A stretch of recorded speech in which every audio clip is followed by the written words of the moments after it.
Signor Sindaco, buongiorno, siamo a Vittorio Veneto, il Sindaco Antonio Gatto, Sindaco di Vittorio Veneto dal 2019. Da maggio 2019. Siamo quasi a fine mandato, perciò avrà fatto molto lavoro in questa... Diciamo è un po' pesante, ecco, il cercare di essere presenti in ogni occasione su tutti i temi, direi quasi sovrumano, ci si prova e poi meglio che si può. Parliamo di Vittorio Veneto, non parliamo di un comune normale, perché con Vittorio Veneto la storia...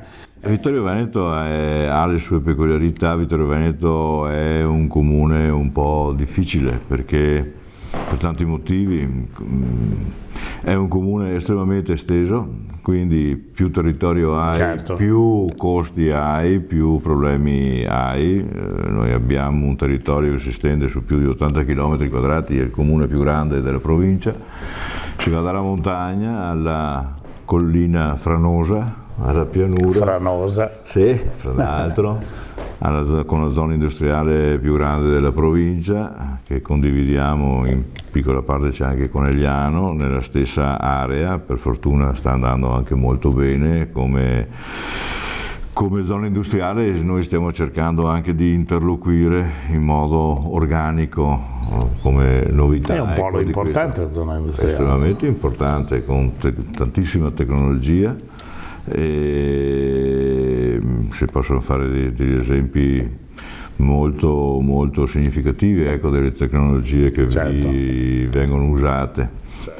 E occupa quasi 6.000 persone che quotidianamente ci vanno a lavorare, quindi è una cosa estremamente importante. E appunto adesso stiamo cercando di organizzare meglio il dialogo fra l'amministrazione comunale e la zona industriale, che fino a ieri si svolgeva fra amministrazione e singoli industriali, singoli imprenditori, mentre vorremmo avere un interlocutore unico per essere più positivi, questo è molto importante, più positivi in quello che si fa e ottimizzare gli sforzi dell'uno e dell'altro per dare i servizi che dovessero mancare, per migliorare la situazione, per favorire questo lavoro che diventa sempre più prezioso, no? Certo, lei viene eletto nel 2019, diciamo che è l'anno che inizia la grande pandemia, fine 2019-2020, ecco, questo ha lasciato il segno in tutto il territorio, ha lasciato il segno nel mondo, diciamo. Proprio per riprenderci da questa grave situazione che ha bloccato le attività, ha bloccato la socialità, ha bloccato tutto. Noi in queste interviste puntiamo sulla cultura, sugli spazi per la cultura, teatro, la musica, la storia, proprio per riprenderci da quello che è stato. Voi avete previsto l'intensificarsi di questi temi, l'attenzione a questi temi? Sì, Vittorio, avevamo cominciato un discorso su Vittorio, che è una città composita, complessa, perché oltre un territorio che ad esempio conta 370 km di strade solo comunali, che conta quasi 11.000 chiusini, si finisce sui giornali quando uno si blocca. Sì, basta un cittadino scontento che magari non sa neanche di quello che parla, forse. Ecco, abbiamo 7.000 punti luce che abbiamo anche in parte spento ai fini di riuscire a pagare le bollette della corrente, che sono anche quello lì un altro dei problemi insorti in questo mio mandato. La pandemia, come diceva lei prima, poi l'energia,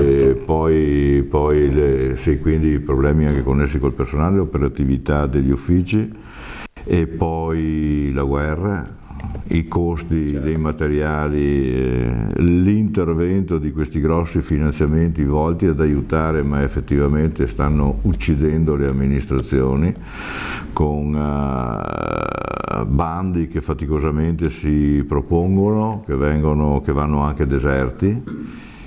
Per ovviare a qualcosa si alza la quantità di denaro che si mette sul piatto per fare le opere, che continuano ad andare deserti. è un problema su problema, certo. praticamente. Io volevo parlare un po' noi abbiamo un grande patrimonio nel Veneto specialmente, che è il volontariato. Questi spazi per la cultura, per il teatro, per la musica, dati alle associazioni, ci sono per poter coinvolgere e dare spazio anche per le associazioni che si sono bloccate in questi anni, che non hanno potuto realizzare. Si sono perse, molte associazioni non sono più operative, molte associazioni non esistono più, conseguenza di addirittura. questo. Sì.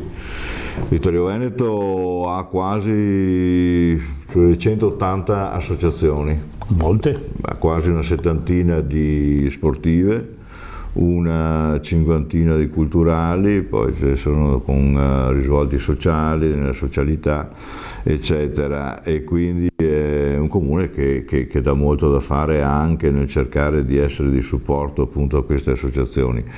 Le associazioni culturali, il mio assessorato alla cultura ha molto operato in questi anni, anzi direi senza tema di smentita di essersi particolarmente distinto anche come quantità e qualità dell'offerta che ne è nata.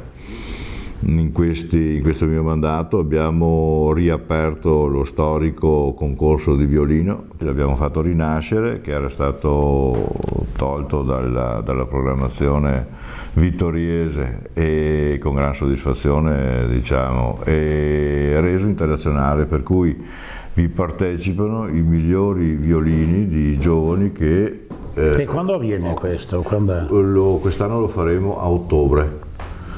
Bene. E quindi da tutta Europa le migliori scuole presentano i loro migliori allievi, i quali si esibiscono e con grande soddisfazione. Bello questo, sì, importante. Bene, io spero che ci mandi l'invito e noi veniamo. Guardi, l'invito è già diffuso in tutta Europa e già ci sono le prime iscrizioni, quindi anche per l'edizione che faremo quest'anno appunto ad ottobre. Abbiamo il concorso corale più antico d'Italia, lo facciamo anche quello lì annualmente, abbiamo mostre che si susseguono, ci stiamo impegnando sul lato della fotografia anche a Serravalle. Vittorio forse la città che ha più musei, fra musei comunali e musei privati. Ma Vittorio la storia, lo dicevamo anche prima. Sì, ma quando hai una decina di musei è impegnativo.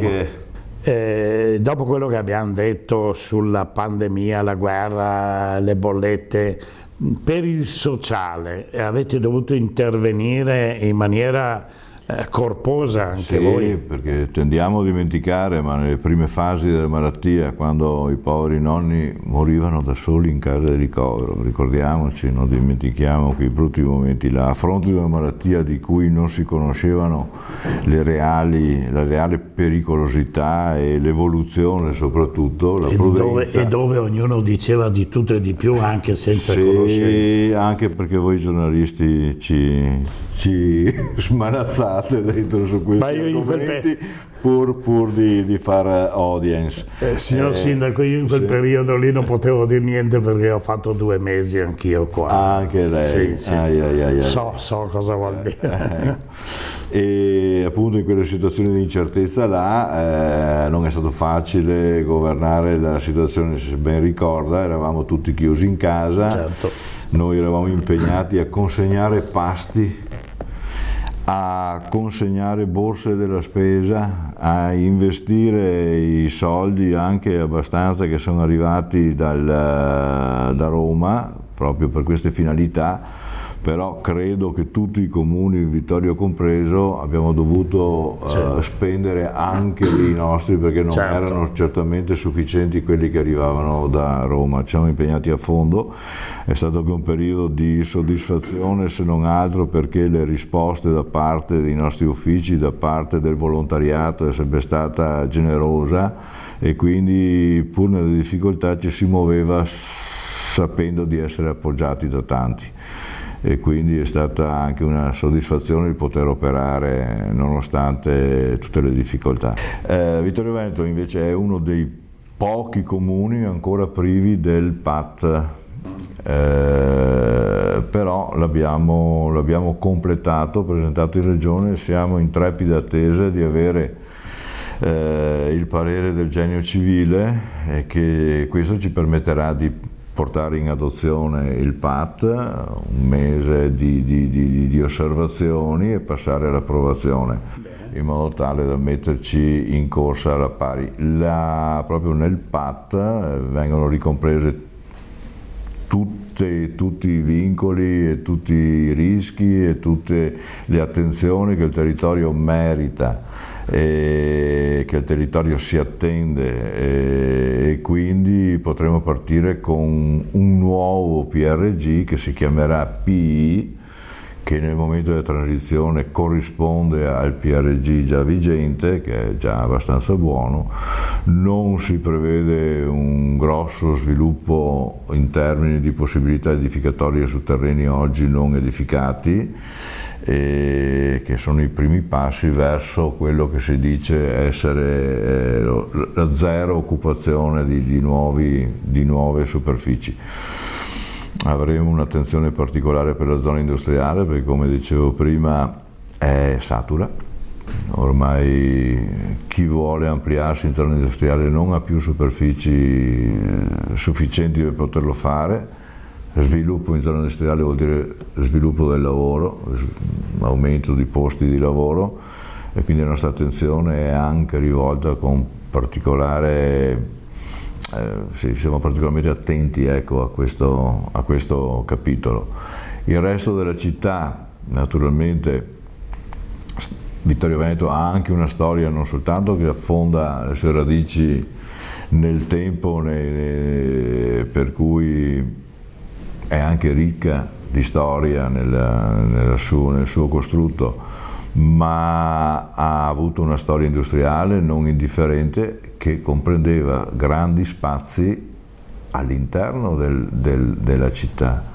Nel PAT abbiamo quantificato che noi di vetro industriale all'interno della città abbiamo 650.000 metri oggi occupati da vecchi opifici. Di consolante è il fatto che alcuni di questi stanno per rinascere con altre finalità, se non quelle originali, però stanno per ripartire, e quindi credo che non arriveremo mai a riattivarli tutti, perché sono veramente un'enormità, però abbiamo cominciato e credo che negli anni buona parte di questi potrebbe essere riadattato, ecco, al mondo attuale. Un minuto solo, perché ci stavamo dimenticando dell'importanza del vostro polo ospedaliero. Il polo ospedaliero è un ospedale bello, è un ospedale al quale ci teniamo, non soltanto noi vittoriesi ma tutta la fascia pedemontana. Ha sofferto del Covid più degli altri ospedali, perché è stato trasformato, volentieri lo sforzo è stato fatto, la città ha ben capito che c'era questa esigenza. Adesso ci aspettiamo, siamo usciti, spero definitivamente, da questo Covid, che si riprenda il discorso di dare una logica a ogni ospedale. Naturalmente non è un ospedale hub. Treviso sappiamo che farà da ospedale hub, però ha le sue peculiarità storicamente espresse con delle specialità di primo piano, universalmente riconosciute.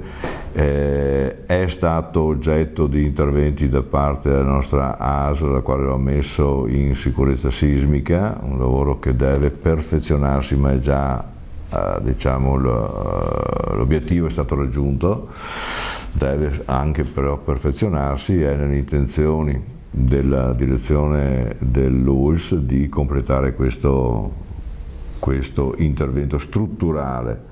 Su quello funzionale stiamo interloquendo appunto con la direzione per poter dare una logica a questo ospedale, come gli altri ospedali che li chiamano SPOC, che sono gli ospedali di secondo livello rispetto all'ospedale hub. Ciascuno di questi dovrebbe avere una propria specialità, un proprio indirizzo terapeutico, diagnostico e terapeutico, e servire, perlomeno con i servizi base, la plaga sulla quale incide con la sua presenza. Appunto, uscendo dal Covid, adesso dovrebbe essere il momento giusto per riprendere. Possiamo dire ai cittadini che sono in buone mani. Io la ringrazio, signor Sindaco, spero a voi di poter avere altre occasioni per intervistarla e per magari proseguire nella storia e lo sviluppo della vostra amministrazione. Mi piacerebbe. La saluto, la ringrazio Grazie e a a presto allora. Arrivederci.